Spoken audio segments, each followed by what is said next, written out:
한국의 지소미아 결정으로 한미일 외교 판도가 완전히 뒤집혔습니다.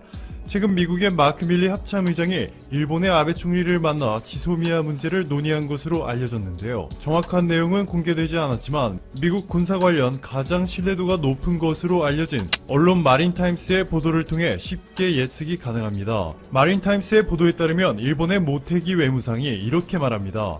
최근 북한 관련 상황을 논의하였고 한미일 협력이 그 어느 때보다 중요하다는 견해를 미국과 공유했다면서 미국과 일본이 한일 정보 공유 협정의 중요성에 동의하였고 일본의 모테기 외무상이 한국에 방문하여 미국과 합의한 메시지를 한국에 전달하겠다는 약속까지 한 것으로 전해졌는데요. 여기까지만 보면 미국과 일본이 일심동체가 되어 한국의 지소미아 종료를 가만히 놔두지 않겠다는 것으로 해석할 수 있습니다. 여기에 최근 일본이 자신들의 입장을 최종적으로 확정하여 미국 측에 전달한 것으로 알려졌는데요. 일본 요미우리 신문의 보도에 따르면 일본 정부는 지소미아 연장을 위해 한국에 대한 수출 규제를 철회하지 않기로 최종적으로 결정하였음을 미국에 통보하였습니다. 또한 일본의 비상식적인 수출 규제를 수출 관리라 표현하며 일본의 수출 관리는 안전 보장상의 문제로 한국 측이 먼저 대응해야 한다고 말하고 있습니다. 즉 일본은 지소미아를 잃더라도 한국에 대한 수출 규제를 유지해 아베 내각의 일본 내 지지율을 유지하겠다는 전략일 것입니다. 일본의 참의원 선거는 끝났지만 중의원 선거가 남아있기 때문이죠. 아베 총리는 자신의 지지율을 최상으로 끌어올린 후에 총리의 권한으로 중의원들을 해산하여 재선거를 치르려 하고 있는데 그 시점이 임박하였기 때문에 절대로 수출 규제 철회를 쉽게 못하는 것이죠. 만약 수출 규제 철회를 하였다가는 일본 극우들의 표를 완전히 잃게 되니까요. 그런데 미국 입장은 일본과 전혀 다릅니다.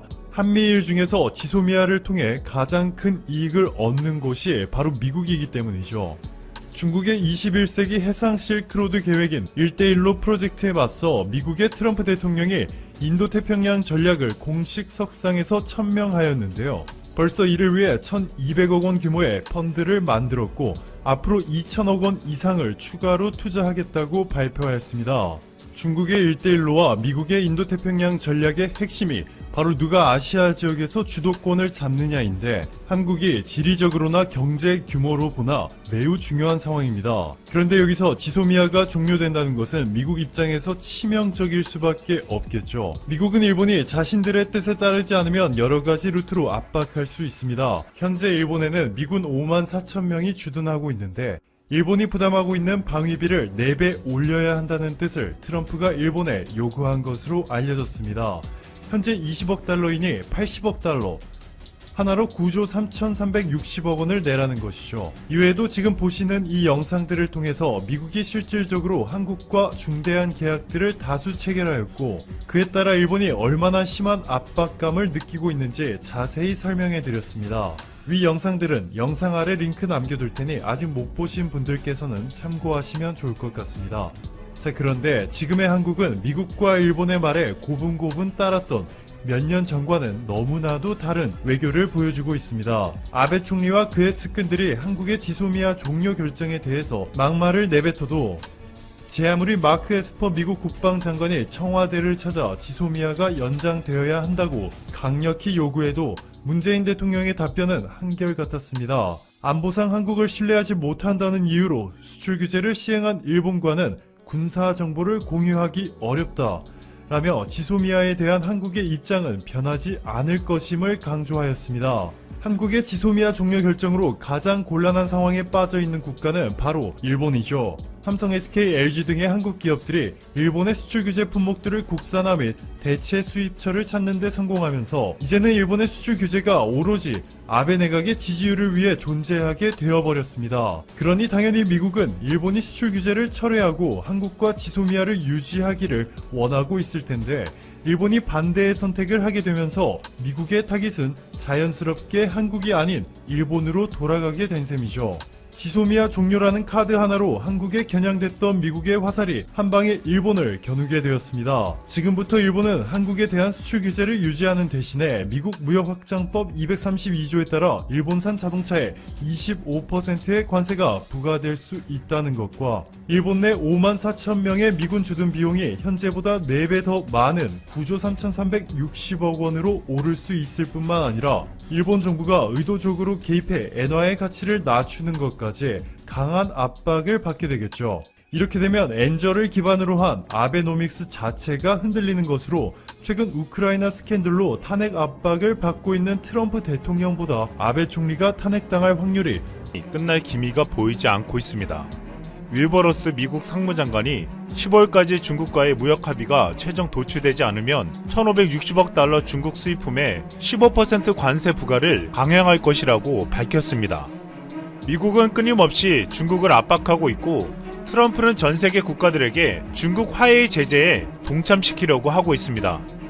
그런데 지금 중국 화해가 미국을 깜짝 놀라게 만든 소식이 들려왔습니다. 화웨이가 출시한 새로운 스마트폰 메이트 30에 미국산 부품이 하나도 없다는 것이었습니다. 지금까지 화웨이는 퀄컴 등 미국산 칩을 주로 사용했지만 블랙리스트 제재 이후 네덜란드 NXP 반도체, 화웨이의 반도체 자회사인 하이실리콘 등으로 부품 조달처를 바꾼 것입니다.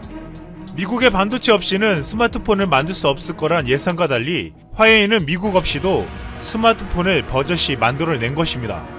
이 때문에 지금 트럼프가 오히려 화웨이의 기술 자립을 도와준 것이 아니냐는 얘기까지 나오고 있습니다. 이 소식이 전해지고 미국의 반도체 회사들의 주가가 출렁이며 큰 타격을 입을 것으로 예상되고 있습니다. 화웨이는 더 나아가 세계 1위 스마트 업체 자리를 넘보며 삼성전자에 도전장을 냈습니다. 시장조사 전문 업체 카운터포인트 리서치 등에 따르면 전세계 스마트폰 시장은 지난 3분기 기준으로 삼성이 21%의 점유율로 1위를 지키는 가운데 화웨이가 18%로 바짝 추격하는 구도입니다. 애플은 12%에 그친 것으로 집계되었습니다. 화웨이는 내년도 스마트폰 출하량 목표를 올해보다 20% 늘어난 3억 개로 잡았습니다. 화웨이의 런정페이는 최근 미국 CNN 방송 인터뷰에서 화웨이가 미국의 제재에도 세계 1위 스마트폰 업체로 성장할 수 있다며 자신감을 드러낸 바 있었습니다. 미국도 이런 화웨이의 움직임에 반격에 나섰습니다. 지난 2일 마이크 폼페이오 미 국무장관은 유럽 동맹국들을 대상으로 화웨이와의 협력 중단을 촉구했습니다. 그는 유럽 국가들이 그들의 중요한 인프라에 대한 통제권을 화웨이에게 넘겨주지 않는 것이 중요하다며 화웨이는 중국 인민해방군과 연계를 유지하고 있고 네덜란드, 체코, 폴란드에서의 스파이 활동에도 연루돼 있다면서 독일, 이스라엘, 영국, 미국에서 외국 경쟁자들의 지식재산권을 훔친 혐의를 받고 있다고 지적했습니다. 그러면서 공정하게 경쟁하는 합법적인 행위자들을 대표하는 기업으로 삼성을 꼽았습니다. 많은 것이 위태로운 상황인 만큼 신뢰할 수 있는 삼성과 같은 기업과 협력하라는 것이었습니다. 폼페이오 장관이 이날 화웨이를 비난하면서 삼성 축쳐 세우기에 나선 것은 트럼프 대통령이 애플을 지원 사격하며 삼성에 대한 견제성 언급을 해온 것과 미묘하게 대비된다는 지적도 나오고 있습니다. 하지만 삼성을 언급한 것은 화웨이를 대신해 선택할 수 있게 만드는 능력을 삼성이 가지고 있기 때문인 것으로 보고 있습니다. 삼성은 올해 1분기 세계 5G 네트워크 장비 시장에서 36%로 1위를 차지했습니다. 지난해까지 네트워크 시장이 강자였던 화웨이를 밀어내고 있는 것입니다. 업계에서는 중국이 5G 네트워크 인프라 투자에 나서 기존 점유 기업들과 연을 끊어야 할 변수가 나오지 않는 이상 삼성이 5G 네트워크 시장에 자리 잡기는 쉽지 않을 것이라고 전망했습니다. 그런데 지금 화웨이와 연을 끊어야 할 변수가 등장한 것입니다. 미국과 중국의 무역 전쟁으로 트럼프가 앞장서서 그 연을 끊으려고 하고 있는 것입니다. 하지만 지금 유럽은 미국의 의도대로 움직이지 않고 있습니다. 이 같은 이유는 유럽의 많은 국가들이 이미 화웨이와 5G 장비 공급 계약을 맺었기 때문입니다. 이에 트럼프는 폼페이오를 앞세워 유럽 국가들에게 화웨이 제재에 동참하라고 압박하며 나토 회원국인 유럽 각국들에게 방위비 인상을 얻어내었습니다. 이 같은 상황은 앞으로 미국이 추구하는 화웨이 제재 또한 유럽 국가들이 외면하기가 쉽지 않을 것으로 전망되고 있습니다. 앞으로 미국과 중국은 화웨이를 가지고 유럽에서 한판 붙을 예정입니다. 하지만 유럽을 절대 놓지 않겠다는 화해에게 중국의 경제 상황은 불리해지게 만들고 있습니다.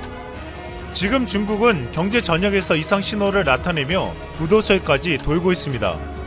중국 기업과 각계 부채가 눈덩이처럼 불어나고 있고 지방은행들의 대규모 예금 인출 상태도 나타나고 있습니다.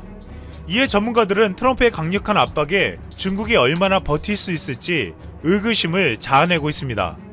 앞으로 미국이 중국을 지속적으로 압박하고 결국 유럽에서도 화해를 배제하게 만든다면 폼페이오가 모범적이라고 치켜세운 삼성전자가 가장 큰 수혜를 입을 것으로 예상되고 있습니다.